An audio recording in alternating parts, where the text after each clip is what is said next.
தனுசு ராசிக்காரர்களுக்கு சனி பகவானுடைய வக்ர பெயர்ச்சி காலம் எப்படி சார் இருக்கும்? தனுசு ராசிக்காரர்களை பொறுத்தவரை கொஞ்சம் சுதந்திர பிரியர்கள், வேகமாக ஓடிக்கிட்டே இருக்கணும், செயலெல்லாம் நடந்துகிட்டே இருக்கணும்னு நினைக்கிறாங்க.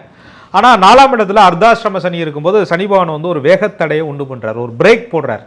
எல்லா இடத்துலையுமே அமைதி இல்லை, வேலையில் பிரச்சனை இருக்குது, எல்லாமே ஸ்லோவாக நடக்குது, நிறைய பொருள்கள் ரிப்பேர் ஆகிட்டே இருக்குது, வாகன செலவுகள் அதிகம் வந்துக்கிட்டே இருக்குது, உடம்புல வியாதி அதிகம் வந்துக்கிட்டே இருக்குது, தாயாருக்கு மருத்துவ செலவு அதிகம் வந்துக்கிட்டே இருக்குது, வீடு விஷயங்களில் அதிகம் விரயமாகிட்டே இருக்குது, ஒரு வீட்டில் நிரந்தரமாக குடியிருக்க முடியல, கட்டின வீட்டை ஃபினிஷ் பண்ண முடியல, வீடு மாறலாம்னு நினச்சாலும் முடியல, வீட்டை சுற்றி எதிரிகளுடைய தொந்தரவுகள் இருக்குது.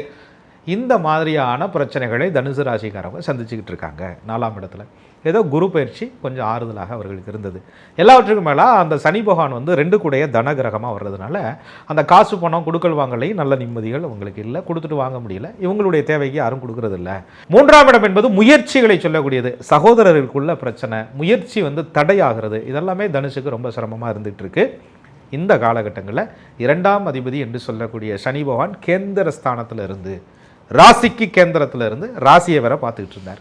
ராசியை சனி பகவான் பார்ப்பதனால மனக்கலக்கம் ஏற்படுது. ஆனால் அந்த நேரத்தில் ராசியாதிபதினு சொல்லக்கூடிய குரு உச்சமாகி வக்ரசனீஸ்வர பகவானை பார்க்கறதுனால மனதைரியம் வருது, இழந்ததை மீட்கக்கூடிய ஒரு வாய்ப்பு உருவாகுது, புதிய வாகனங்கள் வாங்கக்கூடிய யோகம் உண்டாகுது, பழைய வாகனங்களை பழுது பார்த்து தயாராக வைக்கக்கூடிய சூழல்கள் உருவாகுது, வீட்டில் இருக்கக்கூடிய ரிப்பேரெல்லாம் சரியாகுது, தாயாருடைய உடல்நிலை மேன்மையடையுது, சொத்து சுக பாக்கியம் கிடைக்குது, ஏதாவது ஒரு காலி இடமாவது வாங்கக்கூடிய சூழ்நிலை உருவாகுது, வாங்கின இடத்துல வீடு கட்டக்கூடிய அமைப்பு உண்டாகுது, கட்டின வீட்டில் மேல் மாடி எழுப்பக்கூடிய சூழ்நிலைகள் உண்டாகுது, வீட்டுக்கு புது பராமரிப்பு செலவுகள் ஏற்படுது. இந்த மாதிரியான வீடு வாகனம் சம்பந்தப்பட்ட சுப விரயங்களை இந்த வக்ரசனி தனுசுக்கு கொடுக்க இருக்கு.